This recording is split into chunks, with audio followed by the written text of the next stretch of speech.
안녕하십니까. 장안산은 그전에도 왔었는데요. 이번에는 성재 스님의 인연으로 오게 됐습니다. 오늘 법문은 인생과 주인, 이런 제목으로 말씀드립니다. 지금부터 30년 전에 1982년에 열반에 드신 통도사 금나감 경봉 큰 스님이 계셨는데요. 그분께서 법문을 노랫말로 지으신 게 있어요. 그 노랫말 내용이 이런 겁니다. 멍텅구리, 우리 인생 멍텅구리. 온 곳을 모르는 그 인간이 갈 곳을 어떻게 안단 말까? 온 곳도 갈 곳도 모르느라 그것 또한 멍텅구리. 올 때는 빈손에 왔으면서 갈 때에 무엇을 가져갈까? 공연한 탐욕을 부리느라 그것 또한 멍텅구리. 100년도 못 사는 그 인생이 1000년 죽지를 않을 처럼 끝없는 걱정을 하는구나. 그것 또한 멍텅구리. 세상에 학자라 하는 이들 동서의 모든 걸 안다 하되 4대 의혹을 이렇게 법문으로 하시면 이런 법문이 됩니다. 여기에 이제 4대 의혹이 이 노랫말 안에 들어있어요. 4대 의혹은 뭐냐면 인생이 어디서 왔는데 어디서 왔는지를 몰라요. 하늘에서 왔는지 땅에서 왔는지 공중에서 왔는지 어머니한테서 왔는지 아버지한테서 왔는지 오기는 왔는데 온 곳을 몰라요. 이게 첫 번째 의혹이고요. 또 어디로 갑니다. 이게 어디로 가는지 모릅니다. 이게요. 이놈의 인생이 어디로 가기는 가거든요. 근데 이게 어디로 가는지, 이게 하늘로 가는지 땅으로 가는지 바람으로 가는지 물결로 가는지 가기는 가는데 가는 곳도 모릅니다. 온 곳 갈 걸 몰라요. 이게 이제 2대 의혹이고요. 또 세 번째는 언제 갈지 몰라요. 이게요. 내일 갈지 모레 갈지 100년 후에 갈지 50년 후에 갈지 모릅니다.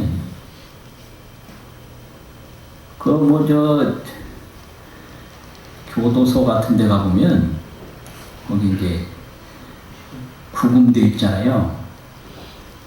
근데 그분들은 언제 나가느냐 그러면 나갈 날 알아요.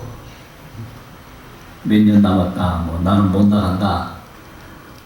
나간다. 압니다. 근데 우리는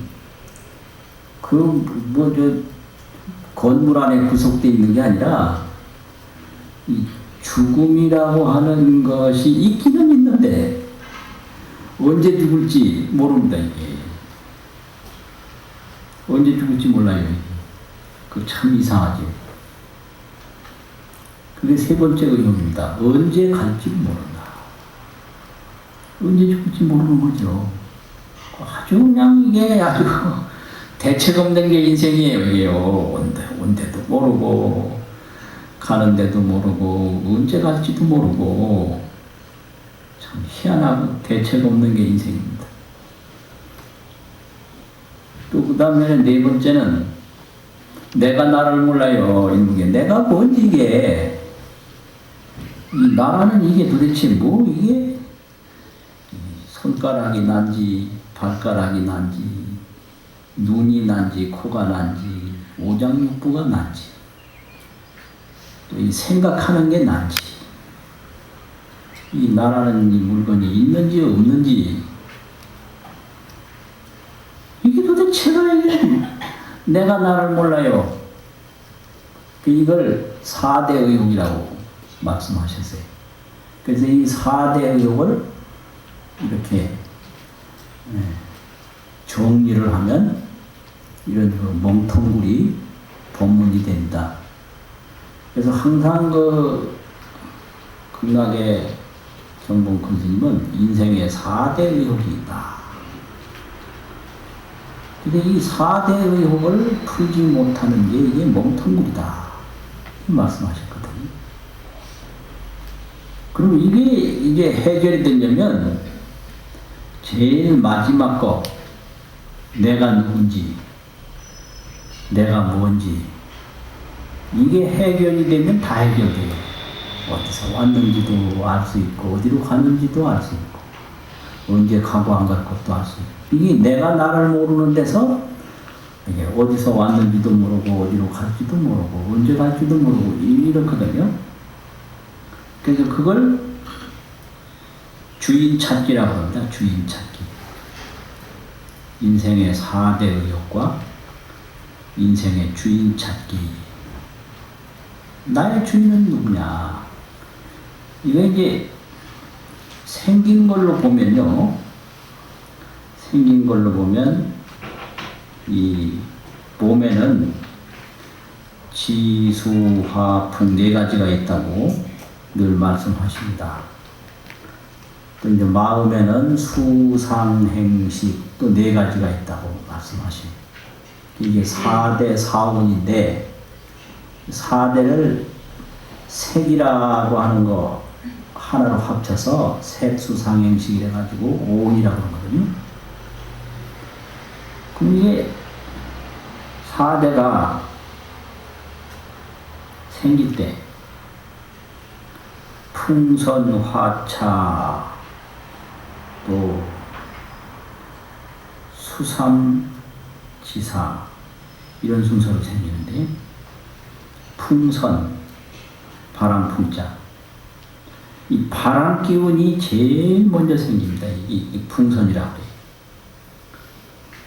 그 다음에 화차, 불 기운이 그 다음에 생깁니다. 수삼, 물이 3번째 생깁니다. 지사, 이 뼈 부분, 흙이 되는 뼈 부분이 4번째 생깁니다. 그래서 바람이 생기고 체온이 생기고 그 다음에 혈액이 생기고 골격이 생기죠. 근데 이게 갈 때는 또 그 순서대로 갑니다. 바람이 제일 먼저 갑니다. 그게 숨지는 거예요. 근데 이게 사람 죽는 거를 늘 이상하게 보는데 이상할 거 하나도 없는 거예요. 돌아가셨다 하면 숨진 걸 말한다. 바람만 간 거예요. 몸 4가지를 구성하고 있는 것 중에 바람 하나 간 겁니다. 그게 숨진 겁니다. 그 숨 얹었어도 체온이 남아있어요. 따뜻해요.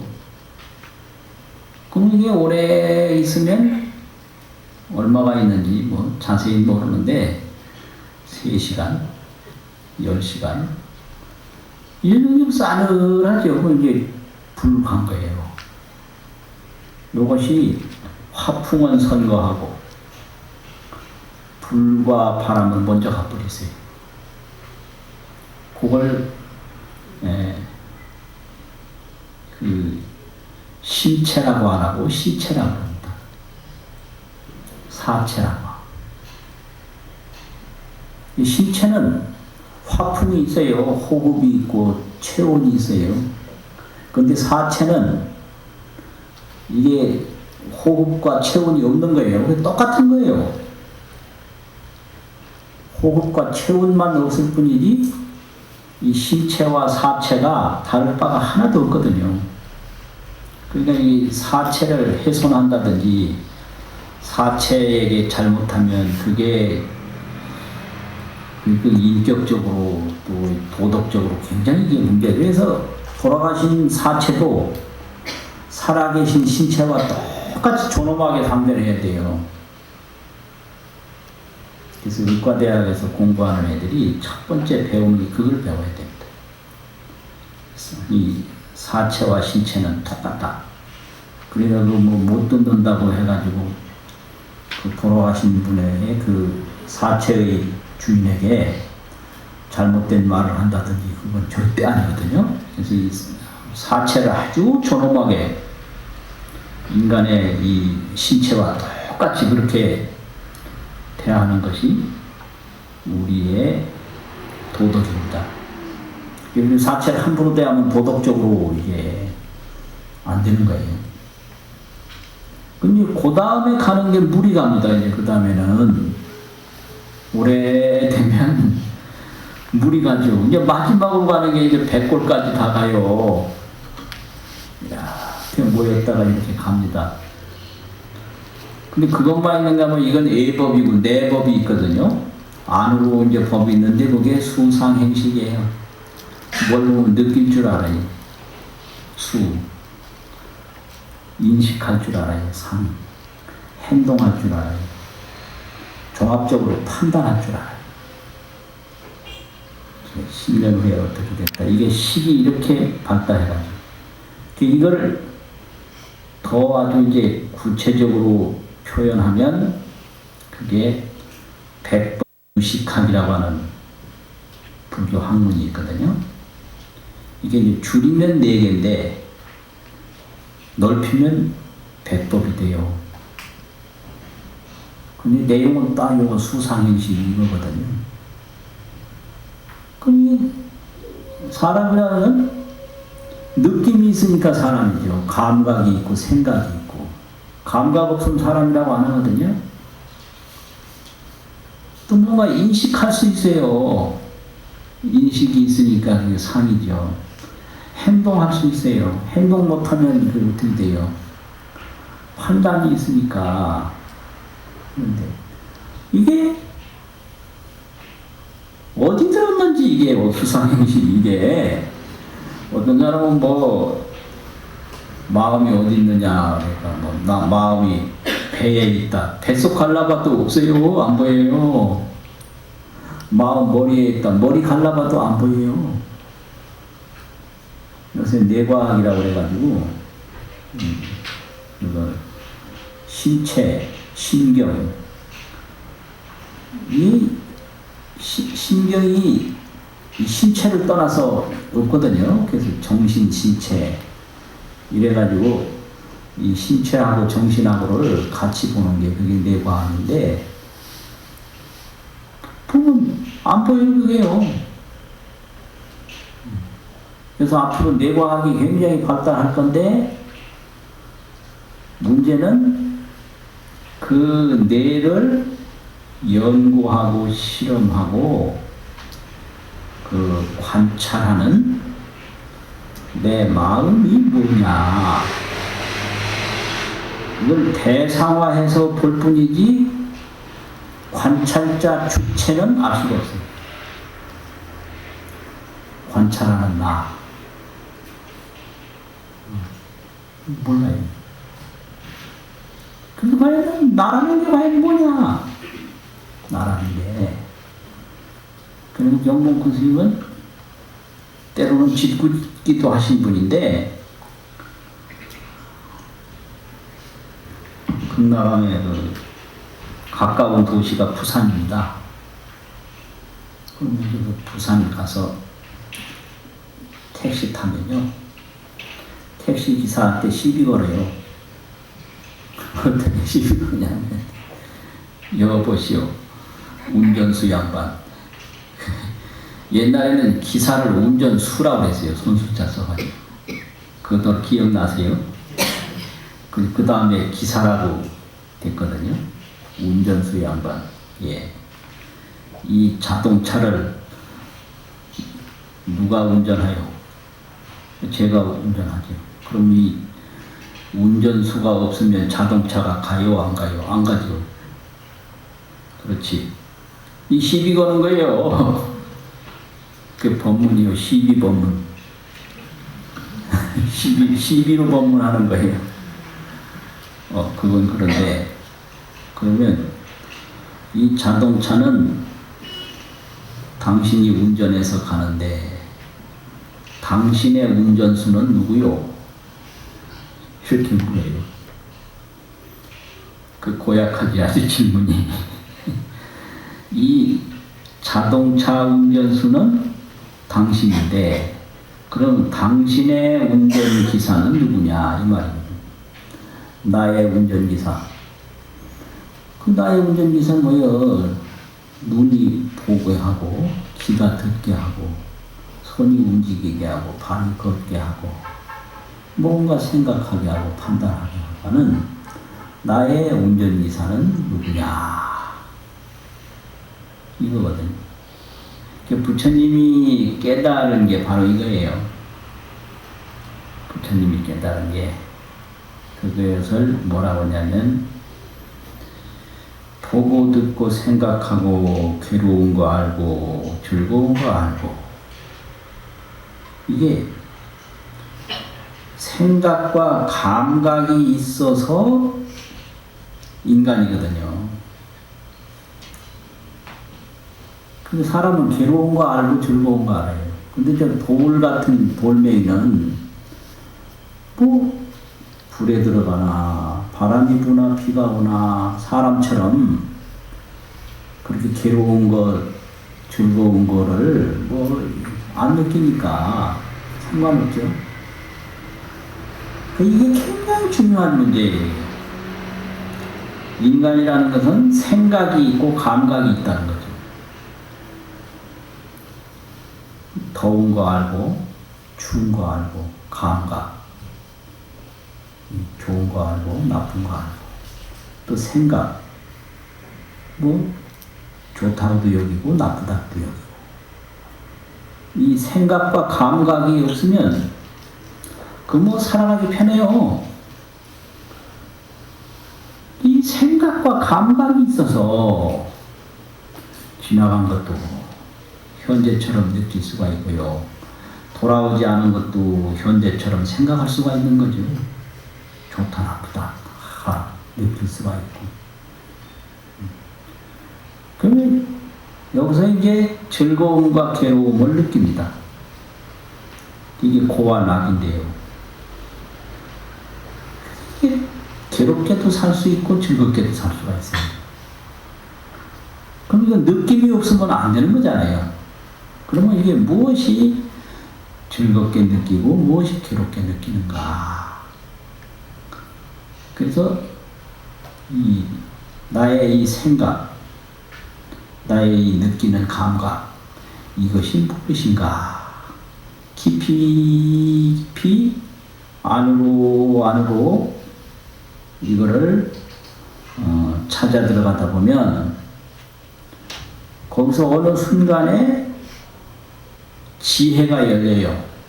그 생각에서. 그래서 이걸 깨달음이라고 합니다. 생각에서 지혜가 열린다. 이걸 경전에서는 종법생지, 쫓을 종자가 있는데요. 어디서부터, 무엇으로부터, 이런 소리예요. 그럼 생각으로부터 지혜가 열린다. 그걸 부처님이 성도했다. 도를 이뤘다. 그 지혜의 도를 이뤘다 이 말이죠. 그럼 이게 생각에서 그 지혜가 열렸다. 그래서 그 생각에서 열린 지혜를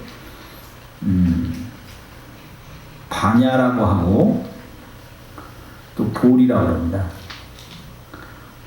반야는 환히 이렇게 이렇게 조견하는 능력이 있어요. 비춰봐요. 뭘 조견하냐? 얼음을 또 보면 얼음으로 보는 건 감각이고요. 그것이 물이라고 보는 건 거의 반야예요. 조견이에요. 그 지혜가 없으면 그 조견이 안 돼요. 그게 반야입니다. 그리고 보리라고 했는데 보리는 각조라고 해서 깨달을 각자 빛이 조자. 그냥 환히 아는 거예요. 각조.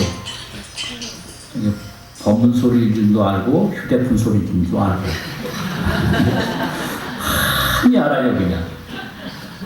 각조, 조견. 이게 이제 마하바냐 바라밀하고 안욕따라 삼백상보리가 바로 이겁니다. 이게 깨달음에서 나온 거예요. 그럼 그 깨닫기 전에 수상행식이 있는데 이 수상행식을 불성이라고 합니다. 불성.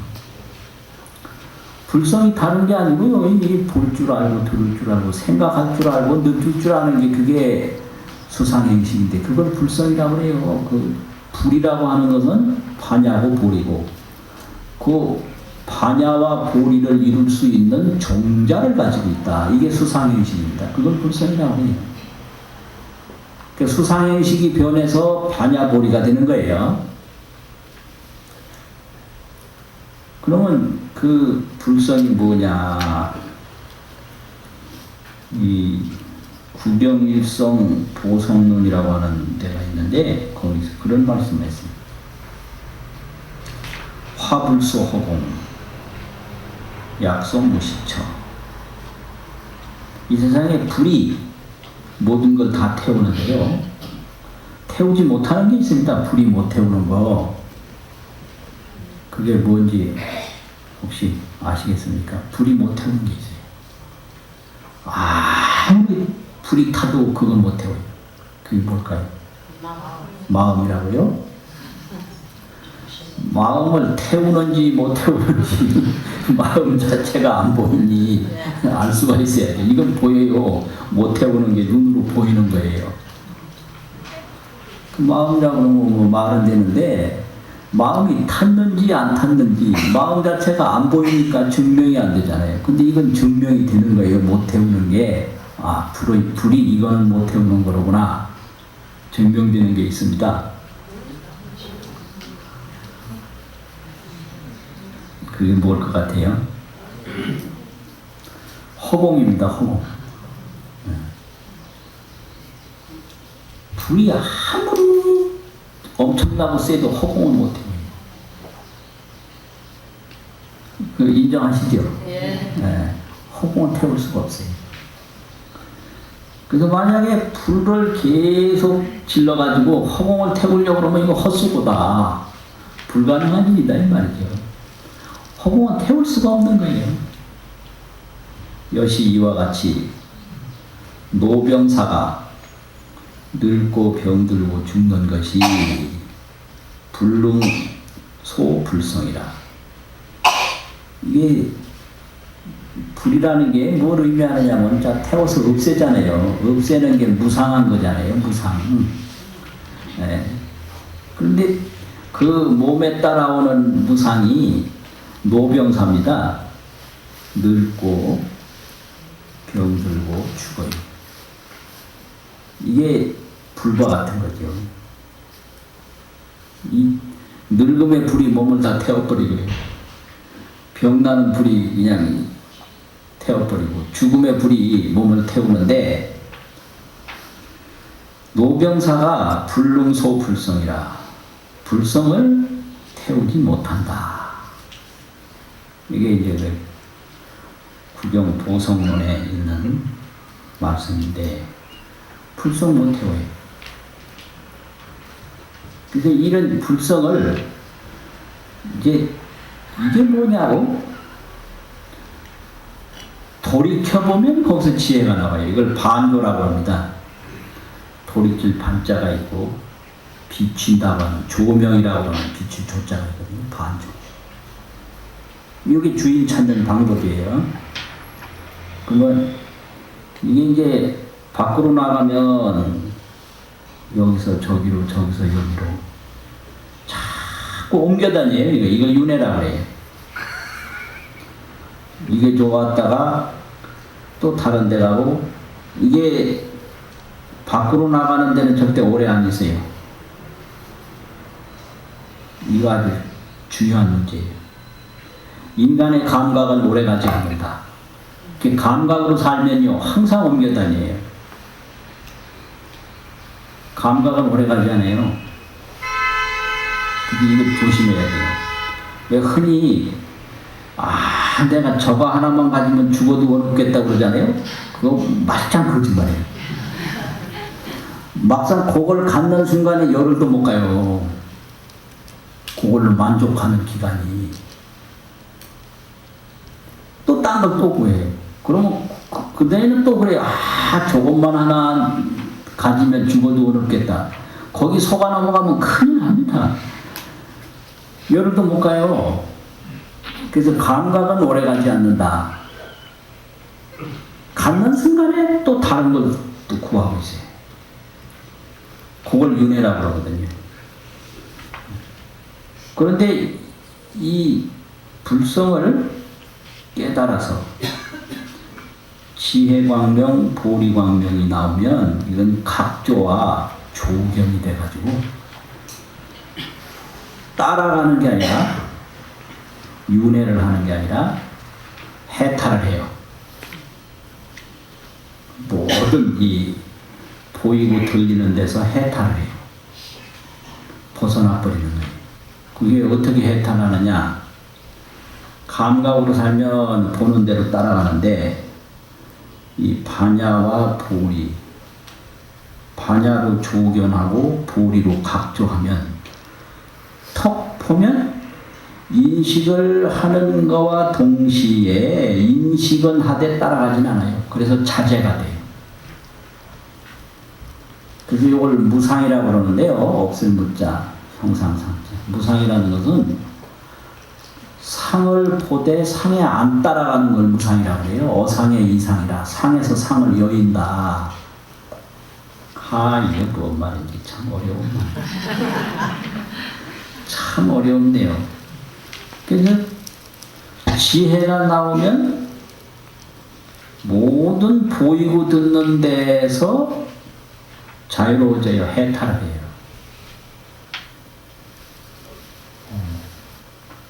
그러니까 우리가 왜 괴로움이 생기느냐 하면 보고 듣는 대로 따라가니까.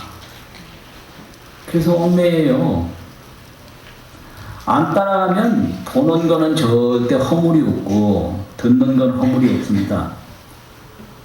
본다고 괴로움이 생기는 게 아니고요. 듣는다고 괴로움이 생기는 게 아니라 따라가기 때문에 괴로움이 생겨요. 그래서 거기에 집착을 하면 괴롭고 해탈을 하면 안 괴롭다. 이게 집착이냐 해탈이냐.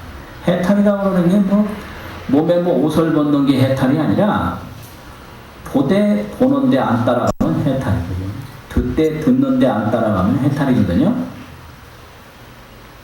그 해탈이 되면 어떻게 되느냐? 자제가 돼요. 자기 뜻대로 돼요. 그걸 부처님의 해탈이라고 합니다. 해탈 다음에는 자제가 있어요. 내 마음대로 되는 거예요. 자제.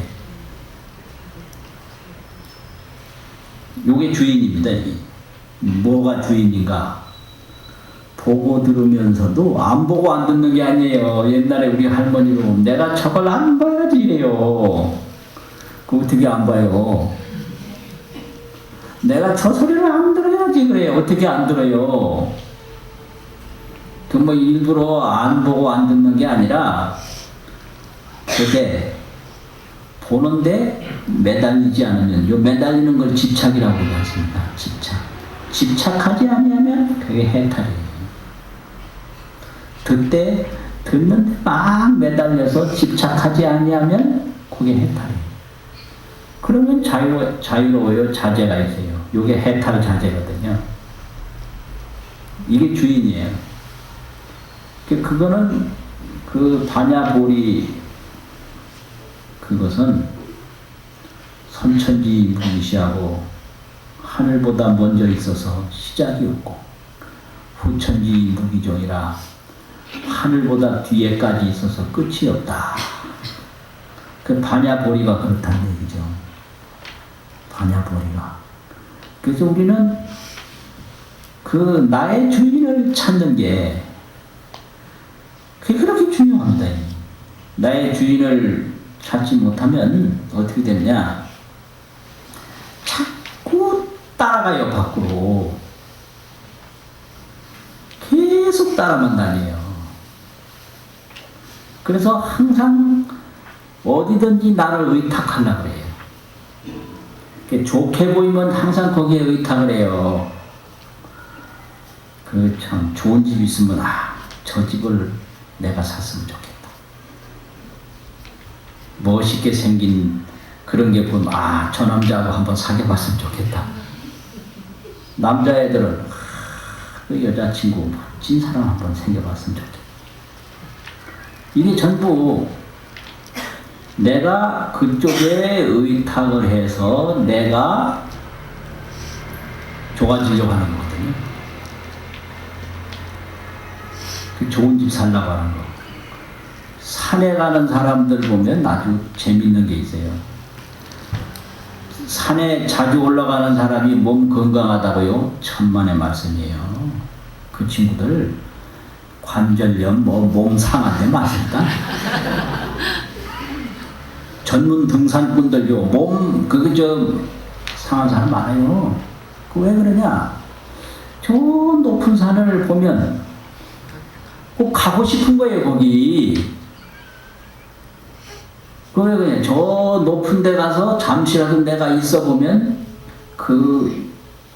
자기가 좋아진다고 생각되는 거예요. 그 산에 의지해버려요. 사람 보면 사람에 의지하고. 그래서 내 몸을 건강하게 갖는 게 중요하지, 저 산에 저 봉우리 한두 개, 하나 올라갔다, 두 개 올라갔다. 그건 아무 의미가 없거든요. 근데 산에 가다 보면 막 서로 경쟁을 해가지고, 야, 나는 올라갔다 왔다. 넌 못 갔지? 못 갔다. 에이, 바보, 그것도 못 가. 난 벌써 갔다 왔다. 그럼 화가 나는 거예요. 그 기도 쓰고 올라가다 떨어져 죽기도 하고, 막, 다치기도 하고. 이게 중생입니다, 이게. 거기 올라가고 안 올라가는 건 아무 의미가 없고, 가장 중요한 건 내 몸을 건강하게 갖는 거예요. 근데 산에 많이 가는 사람 치고 몸을 오히려 해치는 경우가 열이면 7, 8명 정도 된다고 보면 돼요.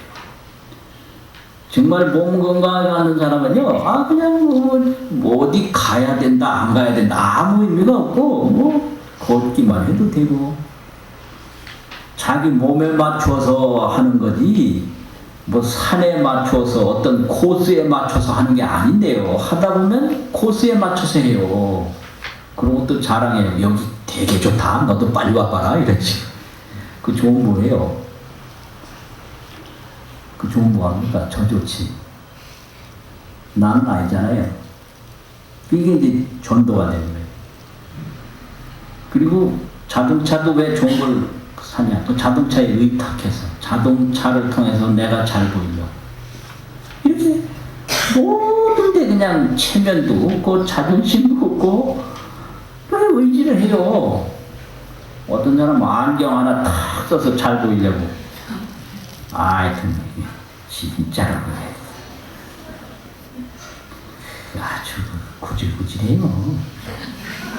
그 안경이 그게 뭔데 그걸 가지고 그래 자기를 그래 잘 보이려고 하느냐고요. 명품 들고 다닌다고. 명품을 통해서 그 명품이 그딴 게 뭔데 그걸 가지고 내가 거기에 의탁해서 잘 보이려고 하느냐. 이게 아주 자존심이 없는 겁니다, 이게. 사람에 의지해서, 물건에 의지해서, 어느 장소에 의지해서 나를 돋보이려고 하는 건 정말로 이게 좀 모자라는 생각이고, 정말로 나를 찾아서 나는 누군가 이게 이 몸도 가고 생각도 가면 내가 뭐가 남는가? 이 몸 생각 얼마 못 가거든요. 나. 그래서 그 반야보리, 또 반야보리를 찾는 방법은 반조. 그 반조는 간단해요. 어디서부터 출발하느냐면요. 내가 무슨 말을 한다든지 뭐 행동할 때 자기도 모르게 하는 수가 있어요. 그럼 내가 이걸 왜 하지? 왜 하냐 이거. 여기서부터 출발합니다. 내가 막 음식이 좋다고 막 많이 먹잖아요. 그럼 내가 이걸 왜 먹냐?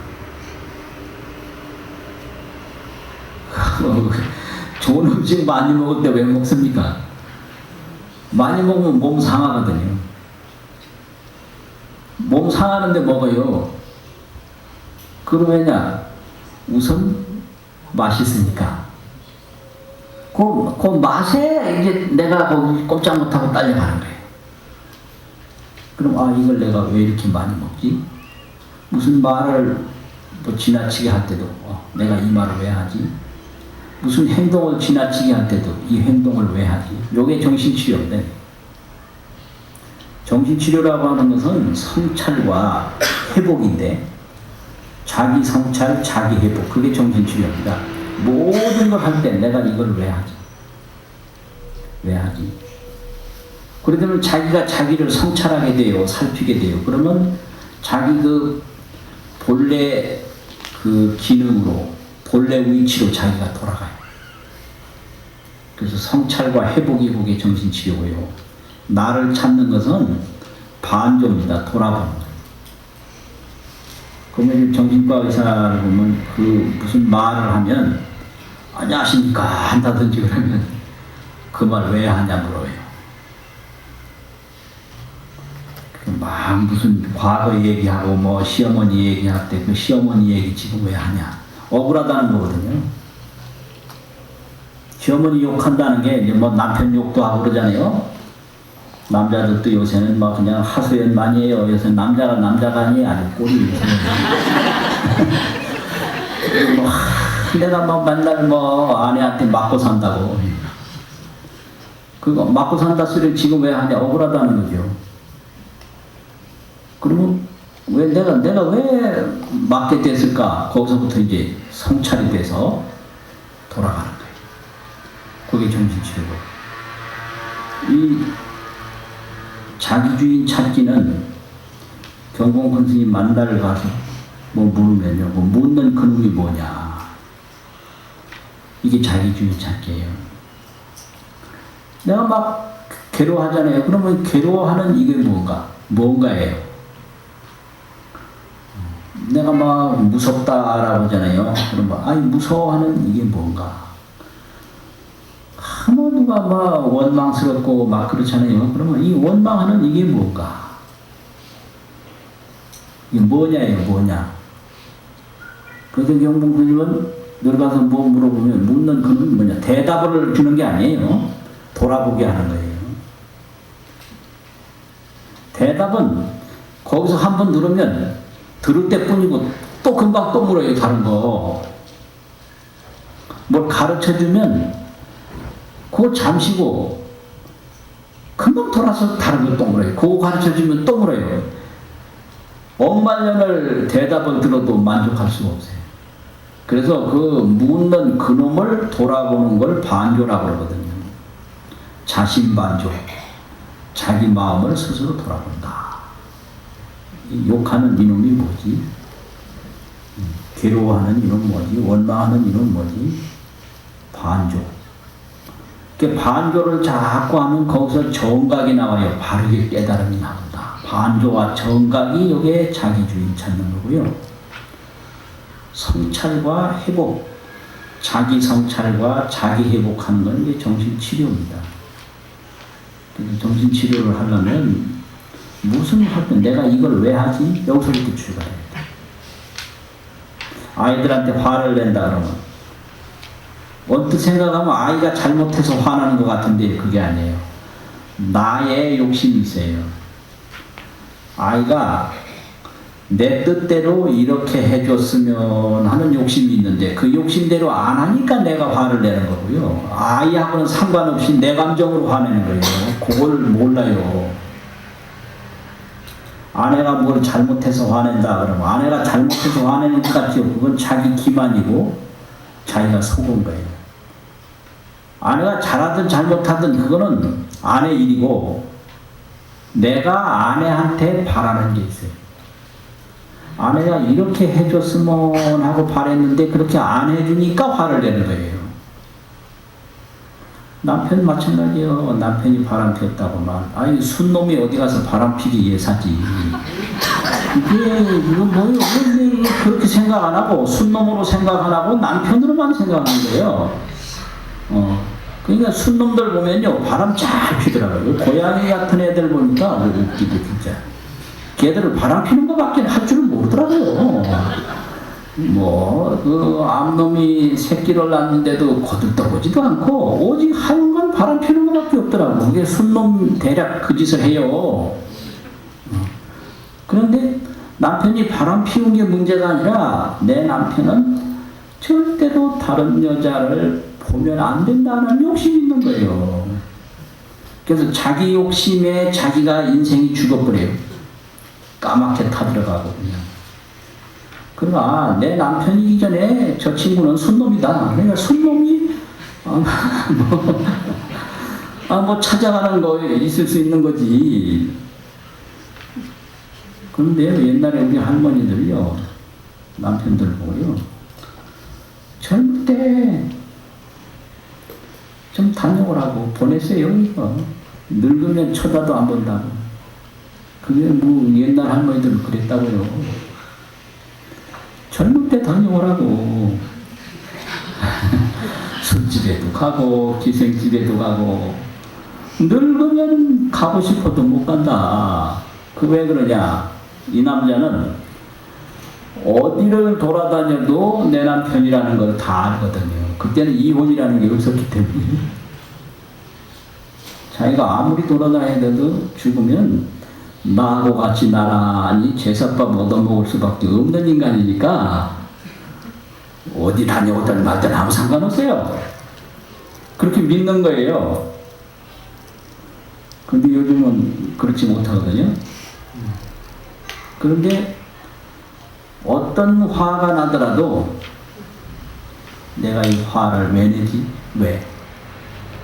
그 성찰을 해야 그 문제가 풀려요. 성찰을 하지 않고는 안 풀려요. 그 성찰을 깊이 하면 자기 본래 모습으로 돌아가요. 그게 회복입니다. 인격 회복. 자기 성찰. 그게 정신이 건강한 거거든요. 이 깨달음이라고 하는 것은 반조. 생각하고 움직이고 꿈도 꾸고 잠도 자고 하는 이게 뭐냐? 자신반조. 그렇게 반조가 깊어지면 자기 불성을 바르게 깨닫는 데가 와요. 그걸 정각이라고 해요. 그 반조와 정각이 그게 이제 불교 수행이고 성찰과 회복이 그게 정신치료, 정신건강입니다. 그래서 오늘 본문은 인생과 주의 이런 내용으로 말씀을 드렸습니다. 마치겠습니다.